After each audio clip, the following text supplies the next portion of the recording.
Lena Carter adjusted her pearl earrings in front of the tall mirror of the small boutique where she worked. The soft afternoon light pouring through the old London storefront painted golden highlights across her chestnut hair, making her feel, if only for a fleeting second, like the most beautiful version of herself. She thought about Adam, the man she'd been seeing, the one who had kissed her collarbone so tenderly the night before. That thought alone made her heart quicken. Her phone buzzed against the glass counter, Adam's name flashing across the screen, and instantly her pulse raced faster. He'd been on her mind all morning, especially after the way he had whispered her name when leaving her apartment at dawn. Lena glanced around the boutique. It was empty. Her manager was away for lunch, and no customers were expected for another hour. Perfect timing. Her fingers hovered above the screen, then typed with daring confidence, crafting words designed to linger in his head all day. I can't stop thinking about last night. The way you touched me. I want to feel your hands on me again. Tonight I'm yours completely. No limits. Tell me what you want to do to me. She pressed send before second thoughts could catch her. A rush of bold satisfaction warmed her chest. Lena had always been direct about what she wanted, and Adam loved that. Or at least she believed he did. Still, something nagged at the back of her mind, a small whisper telling her to double-check. But she didn't. She had texted him hundreds of times. She knew his number by heart. Meanwhile, across the English Channel in Paris, in a sleek glass-walled office high above the city, Alexander Pierce leaned back in his leather chair, reviewing quarterly reports. He rarely received personal messages during business hours. His life was structured, his schedule precise, his interactions controlled down to the smallest detail. He eliminated spontaneity wherever possible. Yet there on his phone, an unfamiliar number appeared with a message so bold it cut through his carefully ordered world. He read it once, twice. The words were daring, intimate, and unlike anything he normally encountered. In a life filled with calculated conversations and corporate diplomacy, the raw honesty of the message struck him as something rare. Most men would have dismissed it as a mistake, maybe even replied with a simple wrong number. But Alexander Pierce was not like most men. His empire had been built on seeing opportunities where others saw nothing. And this felt like an opportunity. His fingers tapped quickly, his response sharp and businesslike. Interesting proposition. $3,000 for 3 hours. My penthouse tomorrow at 7 p.m. Discreet, professional, no complications. Are you available? He hit send without hesitation. Back in London, Lena's phone buzzed just as she was helping a customer choose between 2 silk scarves. She glanced at the screen, and her stomach dropped. The response wasn't from Adam. It was from a stranger. The words made her hand shake so badly she had to excuse herself. She slipped behind the counter, rereading the message, every syllable hitting her like ice water. 3,000. Penthouse. Professional. The meaning was unmistakable. Her fingers flew across the screen. Oh my God, I'm so sorry. That was meant for someone else. Please just delete it and pretend it never happened. The reply came instantly. I understand.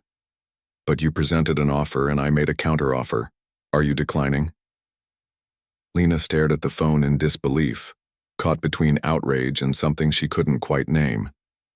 The controlled tone of the response, so matter-of-fact and self-assured, stirred a strange curiosity inside her despite her embarrassment.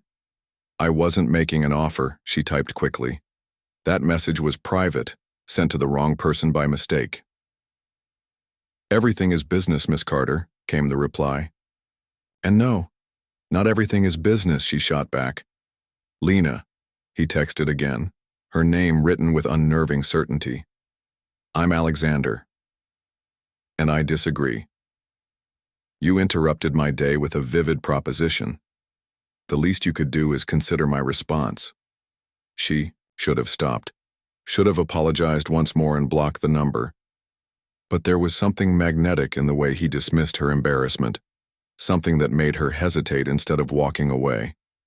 Against her better judgment, she typed again. Do you always respond to random messages by offering money? I respond to opportunities, he answered without pause. You presented one. I evaluated it. That is how business works. Lena exhaled, caught between fury and fascination. She told herself she should end it. But as the boutique fell quiet again, she realized she didn't want to. Not yet. The rest of Lena's afternoon passed in a haze, her thoughts constantly drifting back to the stranger on her phone. At 3:30, another message appeared asking if she was still there, and though the logical thing would have been to block him, she couldn't resist replying that unfortunately, yes, she was.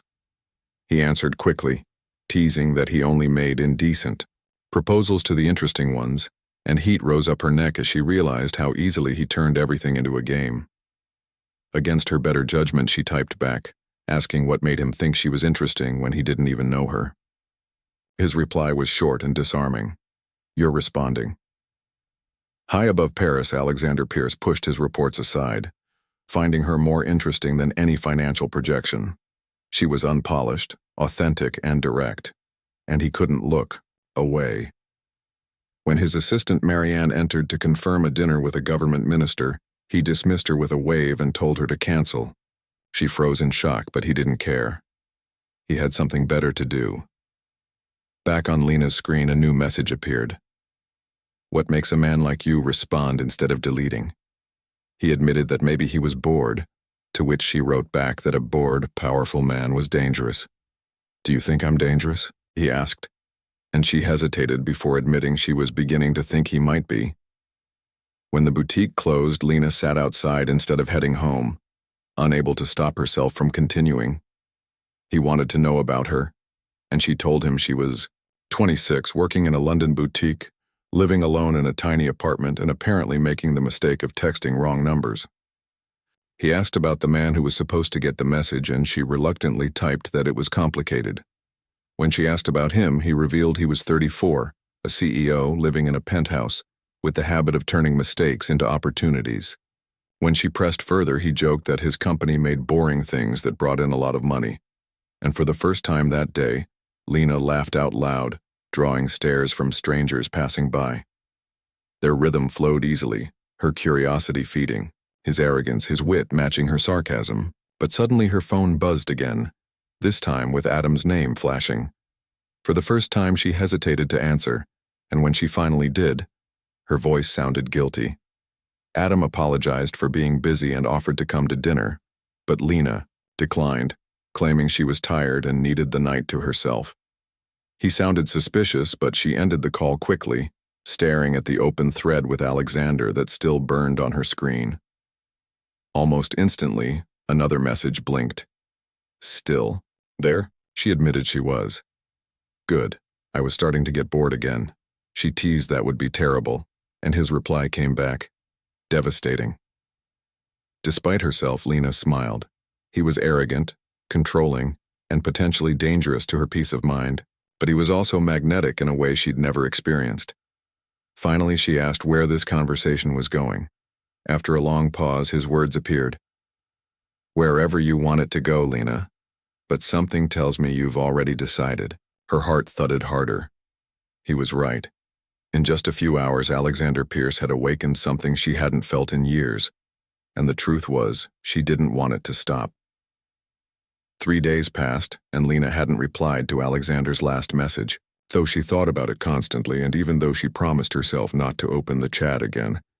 She couldn't resist when her phone rang with an unknown number, and she already knew it was him. She answered softly, and heard his deep, controlled voice introducing himself as Alexander Pierce. And when she asked how he had gotten her number, he told her he had resources and patience and reminded her she had disappeared in the middle of an interesting conversation. She tried to insist that she had made the sensible decision, but he dismissed that with a laugh, calling sensible a boring word and teasing her about her issues with boredom, then told her to meet him for dinner that night. She immediately refused, saying he was a stranger making inappropriate offers, but he pointed out she was curious because otherwise she would have blocked him days ago, and before she could argue, he gave her the place and time, told her if she didn't show up, he would never bother her again, and ended the call. The Riverside was one of the most luxurious restaurants in Paris, a place Lena had only seen in magazines. And by the time Alexander was beginning to think she wouldn't come, she walked through the entrance in a simple black dress that cost less than the waiter's tip, but with a natural elegance that made every jeweled woman in the room seem overdressed. He rose to greet her with a quiet, "You came?" and she replied that it was against her better judgment, sliding into the chair opposite him and glancing at the opulent surroundings. She admitted the place was overwhelming, and when he told her she would get used to it, she said she wasn't sure she wanted to, which made him study her closely and point out she was nervous. She corrected him firmly, saying she wasn't nervous but cautious, and when he asked the difference, she told him nervous meant she cared what he thought, while cautious meant she knew she should run, to which he smiled and asked why she wasn't running. And for the first time she looked into his eyes and told him she was still deciding. The dinner felt like a careful dance, both testing boundaries, advancing and retreating in a rhythm that was equal parts flirtation and negotiation, and Alexander realized quickly that Lena was sharper than he expected, unimpressed by money or power, which only made her more fascinating. When dessert arrived, she asked why he had really invited her, and he leaned closer, lowering his voice as he admitted it was a business proposal. 3 months, 10,000 euros a month, accompanying him to events and travel, nothing more. She almost choked on her wine, asking if he was serious, and when he calmly said he was, she demanded to know why she would do such a thing. And he told her it was because she needed money, and he needed companionship without ulterior motives. She asked how he could possibly know she needed money, and though he had already had her investigated, he lied smoothly, saying intuition, but her bitter laugh told him she didn't believe it. She mocked the idea of 30,000 euros to pretend to like him, but he told her liking was optional, and that was the moment she pushed back her chair, stood tall, and told him she was not for sale before walking toward the door with every step echoing her dignity. He watched her go, admiring her strength but wondering if he had miscalculated, when suddenly her phone rang and she answered at the entrance, and from across the room he saw her shoulders collapse as though the weight of the world had fallen on her. She returned with red but steady eyes and told him her mother's cancer had spread, that there was an experimental treatment not covered by insurance, and it would cost 45,000. He didn't speak. He simply waited, and she met his gaze with quiet resolve as she said 15,000 a month for 6 months, and for the first 2 weeks he wouldn't touch her, not even a handshake. He agreed instantly, and when she added that if she wanted to leave she could walk away at any time, he agreed again and extended his hand. She stared at it before finally placing her palm in his, and though the touch was brief and businesslike, both of them felt the electric current running through it. She whispered that this was about her mother more than either of them, and he answered, of course, though they both knew it wasn't the full truth.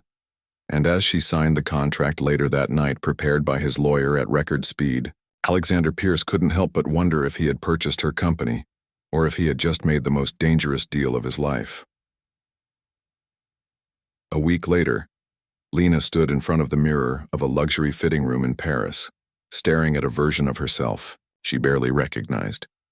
The navy silk gown clung perfectly to her figure, its price tag higher than 3 months of her salary at the boutique, and the personal shopper circled her like an artist, adjusting fabric as though sculpting a masterpiece. "Perfect for tonight's charity dinner," the woman murmured, admiring her work, and Lena bit her tongue to stop herself from saying that Alexander hadn't chosen the dress at all. He had only set a spending limit that made her dizzy. Chunt. Past days had been a whirlwind of fittings, etiquette lessons, and endless reminders that she was being transformed into something more than herself, a polished ornament to accompany a man like him. Her phone buzzed on the counter and she already knew who it was. "The driver will be there in 20 minutes. Are you ready?" She typed back quickly. "Define ready. Ready to face 50 of the most powerful people in France while pretending I belong in their world? Sure." His reply came within seconds. "You don't need to pretend anything. Just be yourself." She almost laughed out loud, because being herself was the one thing that never seemed enough. The car waiting outside wasn't simply a vehicle. It was a statement of wealth, and as she sank into the soft leather, she tried not to calculate how many months of rent it equaled. By the time they pulled up to the Plaza Hotel, Alexander was waiting at the entrance, immaculate in a tuxedo that fit like it was molded onto him. He looked at her with the cool intensity that always made her stomach twist and said, "You look beautiful." She raised a brow and teased, "You seem surprised." His lips curved faintly as he answered, "I'm always surprised when someone exceeds my expectations." Inside, the ballroom shimmered with crystal chandeliers, silk gowns, and tailored tuxedos, the air heavy with perfume and power. Lena's chest tightened as she looked around, wondering how a boutique clerk from London had found herself among senators, heirs, and socialites. She felt his hand brush her back lightly, guiding her deeper into the crowd as he leaned down and whispered, "Relax. You belong here as much as any of them." She muttered back that it was easy for him to say, but he corrected her softly, "This was never my natural habitat either. I just learned to navigate it." The honesty in his tone startled her, but before she could respond, an older man approached, greeting Alexander warmly and turning curious eyes to Lena. "This must be the young lady we've heard so much about," the senator said, shaking her hand. She introduced herself politely and froze when the man added that Alexander had told them she worked in vintage fashion preservation. She almost corrected him, but then felt Alexander's hand press gently at her waist in a warning. With a careful smile, she answered, "Yes, it's a passion of mine." From then on, the evening became a blur of conversations, introductions, and elaborate half-truths Alexander spun effortlessly about her life, reshaping her background into something respectable enough to survive in that world. She found herself becoming the curator, the entrepreneur, the sustainability specialist. And though the lies unsettled her, the people listened, nodding, engaging, and even laughing at her observations.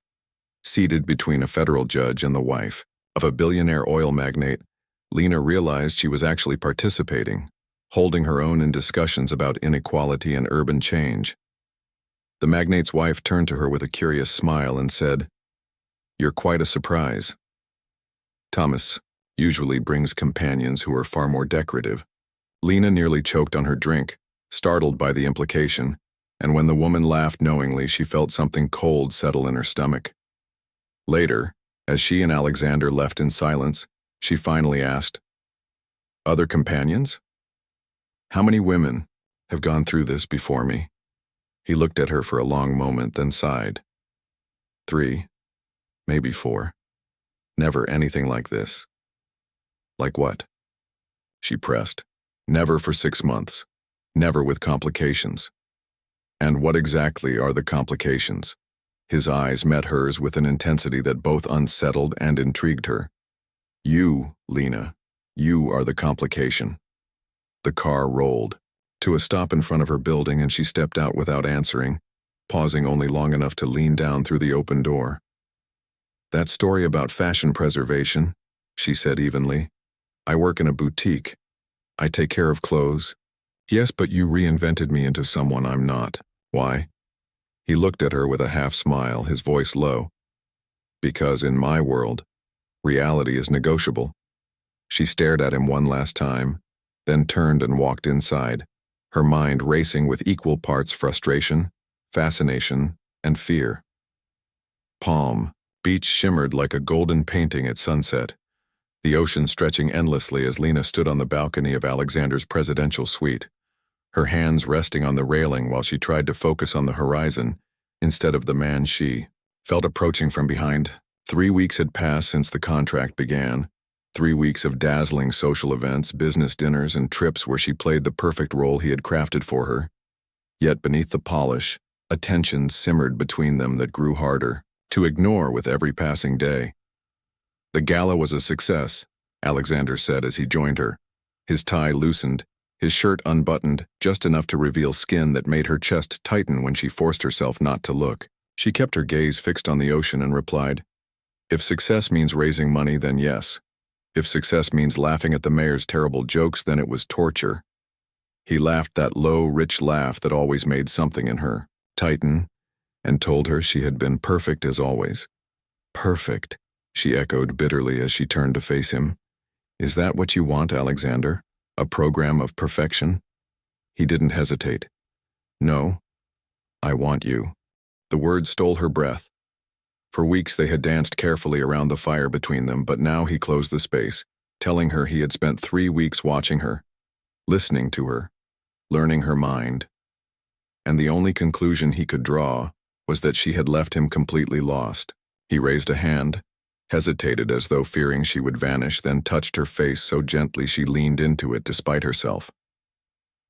"This will complicate everything," she whispered. "It's already complicated," he answered.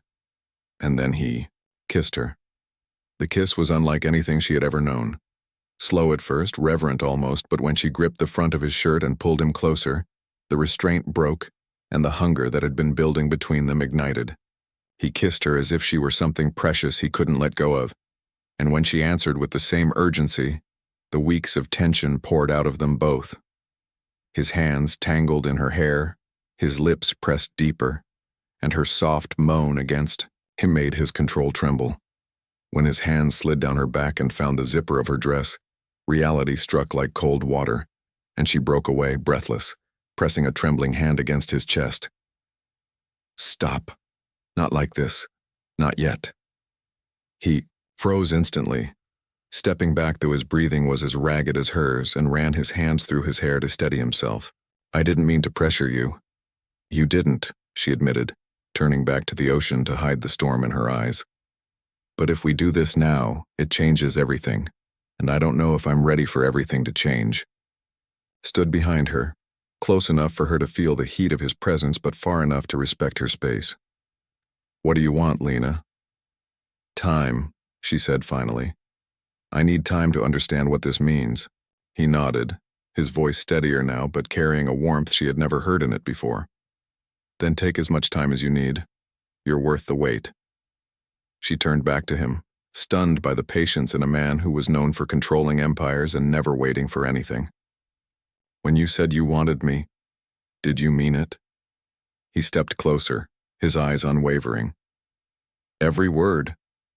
Her heart pounded as she whispered, "Doesn't it scare you?" "It should," he admitted honestly. "But it doesn't. You make me want things I never thought I wanted." "Like what?" she asked softly. "Like a future I can't completely control." The night air wrapped around them, carrying the sound of waves and the salt of the sea, and Lena knew something had shifted. Alexander Pierce was no longer just a contract, no longer just a means to save her mother. He had become something far more dangerous. He had become important. The Hope Foundation Ball was the crown jewel of Parisian high society, a night when the rich and powerful gathered to display their generosity while secretly measuring each other's influence.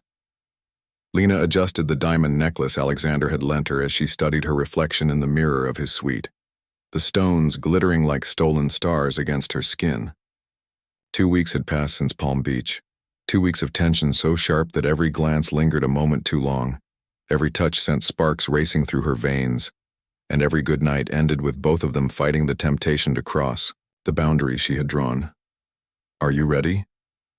Alexander asked from the doorway, breathtaking in a black tuxedo that emphasized the breadth of his shoulders. She forced a smile and told him she was as ready as anyone could be to face 300 people who made in an hour what she made in a year, and his eyes lingered on her with an intensity that made her flush as he whispered, "You look beautiful." She teased that he always said that, and he replied calmly that it was because it was always true.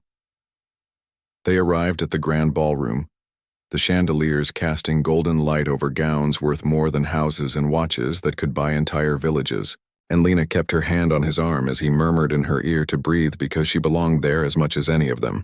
She called him a charming liar but smiled despite herself, until her eyes caught on a woman across the room who seemed to make the others fade into the background. Tall, elegant, with platinum hair swept into a perfect chignon and a red silk gown clinging to every flawless line of her figure, she walked toward them with the confidence of someone who knew she commanded attention. "Alexander." The woman's voice was smooth and honeyed, touched with a European accent, and Lena felt the subtle tightening of his hand on her waist. What a delightful surprise. He stiffened slightly and introduced her without enthusiasm. Lena. Carter, this is Isabel Hamilton. Isabel's ice blue eyes swept over Lena like a scanner, her smile sharp as a blade as she extended her manicured hand and said, "So you're Alexander's new acquisition. Pleasure to meet you, dear." Lena forced herself to shake her hand, noting the weight of rings that pressed into her fingers. And Alexander interjected quickly, telling Isabel that Lena worked in vintage fashion preservation. Isabel's smile widened with feigned sweetness. "How interesting. He has always been drawn to projects." The word cut like glass, but before Lena could answer, Alexander excused them, guiding her toward another group. A few minutes later, Lena found herself alone when Isabel reappeared beside her, smiling that same polished smile. "May I ask you a personal question, dear?" she began, not waiting for permission. "How much is he paying you?" The words hit like a slap and Lena stammered in shock, but Isabel only laughed, a crystalline sound as cruel as it was beautiful. "Don't pretend. Alexander has a very particular pattern, young, beautiful, and desperate. He likes to be the savior. It makes him feel powerful." Lena shook her head, insisting she didn't know what she was talking about. But Isabel's expression sharpened with satisfaction. "Of course you do. Let me guess, you needed money for something important. Family illness, perhaps, debts piling up. And then he appeared like a knight offering salvation. You're not the first, darling. There was Ashley, whose father lost everything, Melissa, who tried to save her family farm, and Catherine, who nearly lasted a year. And then there was me." Lena froze. "You?" "Yes," Isabel said with a smile that didn't touch her eyes. "We were engaged 3 years ago. I was part of the same arrangement. The difference is I was smart enough to belong in his world. Were you?" Lena asked why they hadn't married, and for the briefest moment Isabel's mask cracked before she admitted he had still been paying other women, even during their engagement. "Alexander collects people, especially broken ones he can fix. And when he grows bored, he discards them. It's what he does." Lena's stomach twisted as she looked across the ballroom at Alexander, surrounded by powerful men. His composure perfect, his charm effortless, and for the first time she wondered if everything he had shown her was only another performance. Isabel leaned closer, her perfume sharp, and whispered, "You're just the latest in a long line of charity projects. Don't fool yourself into thinking you're different." Lena excused herself and rushed to the bathroom, her vision blurring. With tears she refused to let fall in public. In the mirror she saw what Isabel had seen. A woman dressed in borrowed diamonds standing in a world that would never be hers. When she finally emerged, Alexander was gone. A waiter told her he had left only minutes earlier, and she typed a quick message saying she wasn't feeling well and was going home. She didn't wait for a reply. As the taxi carried her through the glittering streets back to her modest London flat, Lena stared out the window at the glowing city, feeling small, ordinary, and heartbreakingly alone. 2 days passed in silence. Lena ignored every call, every message, and when Alexander showed up at her apartment, her neighbor lied and said she wasn't home. She didn't go to the boutique either, unable to face him or herself, until his assistant finally found him in his office late at night, surrounded by crumpled papers and untouched coffee.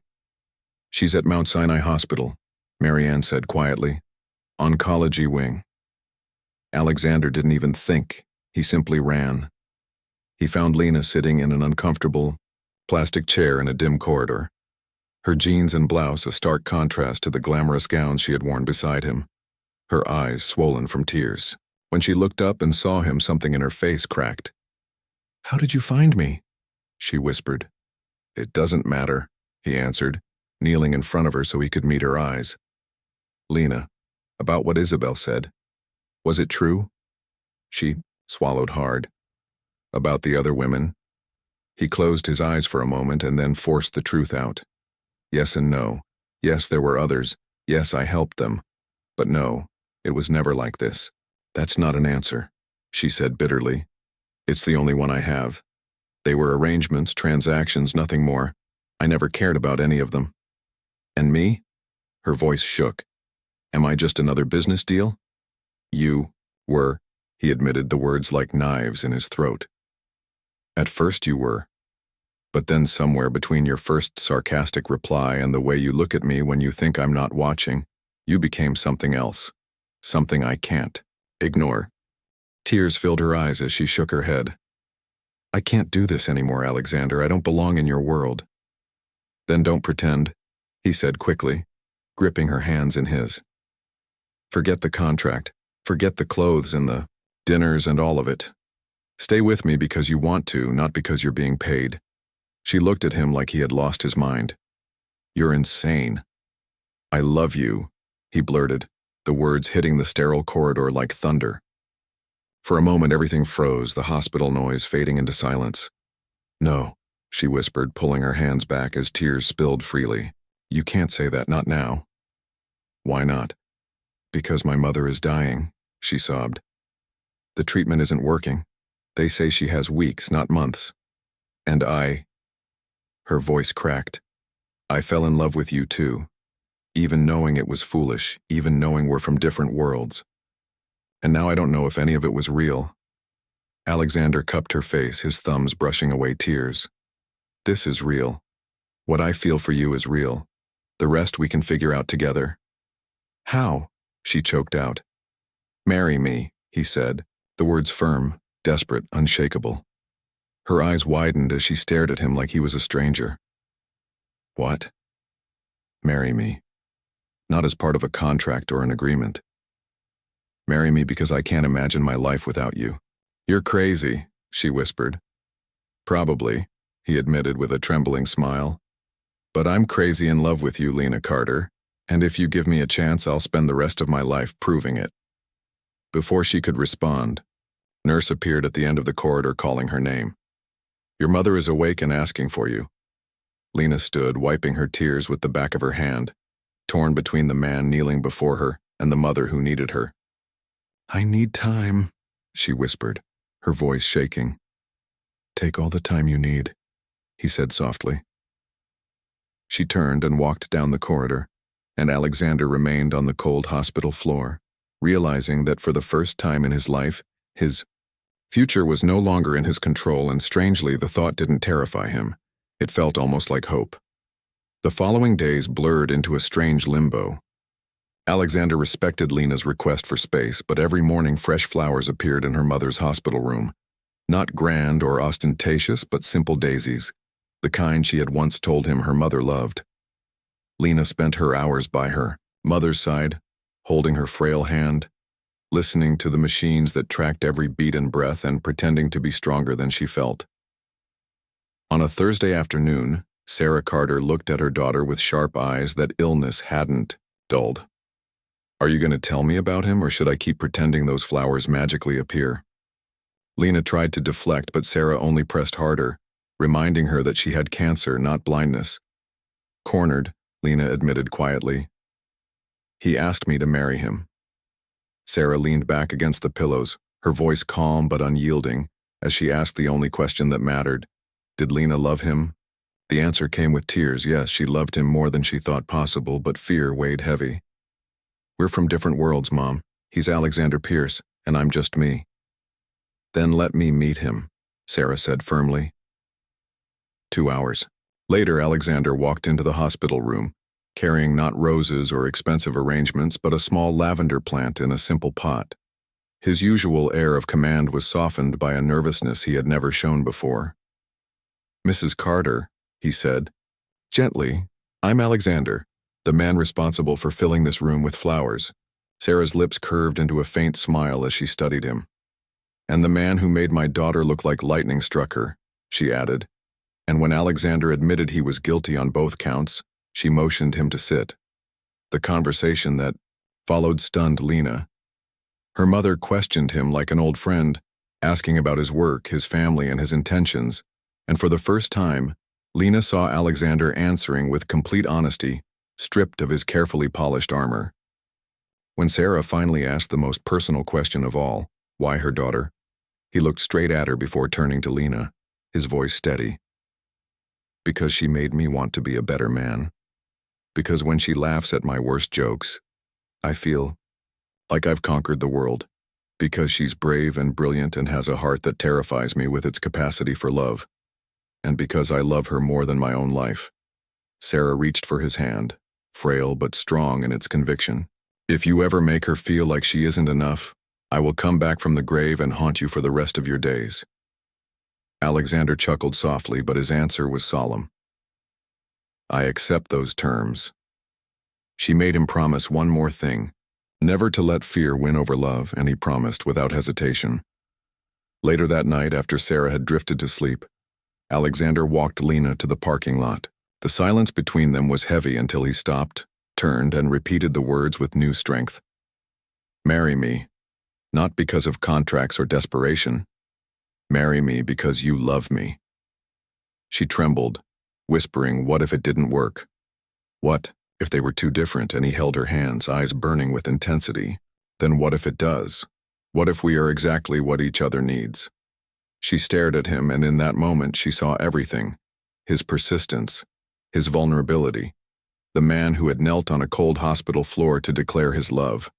The man who had spoken to her dying mother with respect and tenderness. The man who had broken through walls she hadn't realized she'd built. The answer slipped from her lips before she could stop it. Yes. He kissed her under the fluorescent hospital lights. A kiss that wasn't grand or glamorous, but real and perfect. And when he pulled away, he whispered against her smile, You've just made me the happiest man alive. 3 days later, he returned to the hospital, and this time he knelt beside Sarah's bed instead of Lena's. Mrs. Carter, he said quietly, I'd like to ask for your blessing to marry your daughter. Her tired eyes shone as she touched his cheek. You have my blessing and my gratitude. Take care of her when I no longer can. His voice cracked as he vowed he would, and Lena watched from the doorway knowing she was witnessing something sacred, the passing of love and trust from one generation to the next. Weeks later, after Sarah closed her eyes for the final time with Lena holding one hand and Alexander the other, they honored her wish for a simple funeral with garden flowers and shared stories instead of pomp and spectacle. And not long after, in a small stone church in the French countryside, Lena walked down the aisle in her mother's altered wedding dress, while Alexander stood at the altar with tears streaming freely, waiting to claim her not as a contract but as his wife. 3 months had passed since Sarah Carter's funeral, a farewell as simple and heartfelt as she had wished, and now Lena stood on the terrace of Alexander's countryside estate in Provence, watching the morning sun filter through the gardens that surrounded the old stone house. It wasn't the cold fortress of glass and steel she had expected from a billionaire, but a home filled with warmth, wild roses climbing the walls and sunlight streaming through every window.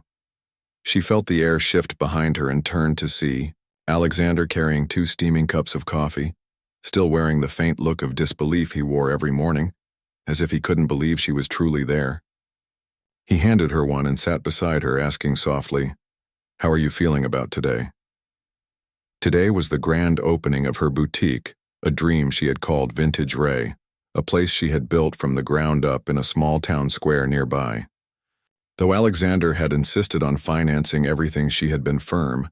It would be a loan, market rate interest, proper payments, because she wanted to stand on her own 2 feet.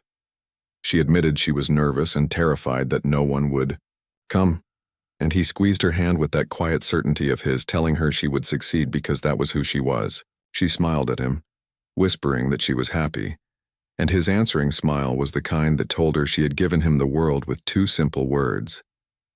The morning flew by in a rush of last-minute preparations, and Lena found herself adjusting, a mannequin, when a sudden wave of dizziness swept through her. She gripped the wall until it passed, brushing off her assistant Lily's concern, blaming nerves, but when the nausea returned again and again, she knew something was wrong. After closing the boutique that evening, she drove straight to the pharmacy, bought 3 tests, and by the time she sat staring at the last one with 2 undeniable pink lines, her mind was spinning. Pregnant. She was pregnant. She hid the tests in her purse like secrets too heavy to hold and drove home in silence, her thoughts a storm. Alexander was in the kitchen cooking when she arrived, focused and precise as he often was when he found calm in small rituals. He asked casually about her day without turning from the stove, and she blurted out the truth before fear could silence her. She placed one of the tests on the counter and whispered, "I'm pregnant." He froze, stared at the little plastic strip as though it were a puzzle, and then lifted his eyes to hers with something she hadn't expected: pure, unrestrained joy. "Pregnant," he repeated, testing the word, and before she could brace herself, he crossed the kitchen, lifted her into his arms, and spun her around while she laughed and begged him to put her down before she was sick on him. He set her down gently, but his hands stayed on her waist as he whispered with awe, "We're going to have a baby." She trembled as she asked if he really wanted this, if he wanted a family with her, and his eyes burned with certainty as he framed her face in his hands and told her he wanted everything with her: life, children, years of waking up together, all of it. The tears came hard and fast as she admitted she was scared, and he laughed through his own emotion, saying he was too, but they would be scared together. Then his tone softened as he whispered that she would be an incredible mother, and he would spend every day trying to be the kind of father their child deserved. She smiled, reminding him she was still adjusting to being called Lena Pierce, and he kissed her tenderly as the sunset poured golden light across the room, holding her as if she were the most sacred thing he had ever touched. In that moment, she knew their story had shifted once again. What had started with a wrong number, a mistake, a misunderstanding, had become a life, a marriage, a family, and now a child. Months passed and the seasons shifted, carrying Lena and Alexander into a new rhythm of life neither of them had ever imagined. Their mornings were slower now, filled with laughter over burnt toast and spilled coffee rather than board meetings and boutique schedules, and their nights were spent with Lena curled against him, her growing belly nestled close as Alexander read aloud from business reports he pretended to care about, just to make her roll her eyes and laugh. The house in Provence became more than a refuge. It became their home, the walls echoing with joy, arguments, reconciliations, and dreams whispered in the dark. On a crisp autumn afternoon, Lena stood in the nursery, her hand brushing over the freshly painted crib, a soft blue blanket draped across it, a blanket her mother had sewn years earlier and tucked away for the future. Tears pricked her eyes as she whispered to the empty room, "I wish you could see this, Mom." Alexander appeared in the doorway, watching her with a quiet tenderness, and when she turned, he wrapped his arms around her from behind, resting his hands protectively over the curve of her stomach. "She sees it," he murmured. "She sees you, she sees us, she sees everything we've built." Her heart swelled as she leaned into him, whispering that she sometimes still couldn't believe it, that a single text meant for another man had led her here, standing in a home filled with love, carrying a child with the man who had once been nothing more than a stranger. He smiled against her hair and told her fate had never made mistakes. It had simply chosen the most unconventional way to bring them together. She laughed softly, admitting she had thought he was arrogant and insufferable, and he teased that she still did. But her eyes glowed when she added, "And I still fell in love with you anyway." The day of the birth came in the heart of winter, snow falling in soft silence outside the hospital, while Lena clutched Alexander's hand with a strength that surprised them both.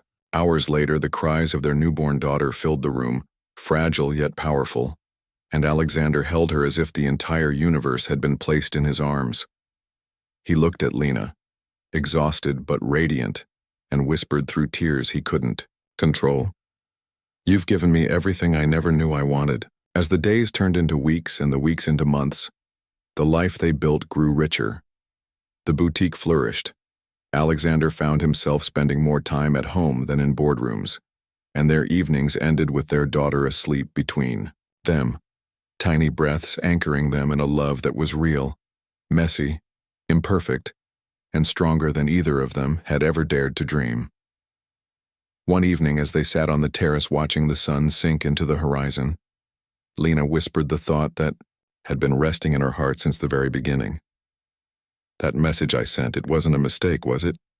Alexander squeezed her hand and kissed her temple, his voice steady and filled with certainty. "No, Lena, it was destiny." and as the stars emerged overhead and their daughter stirred softly in her crib inside, they knew that the wrong number that had begun it all had never been wrong at all. It had been the first step toward the only life they were ever meant to live.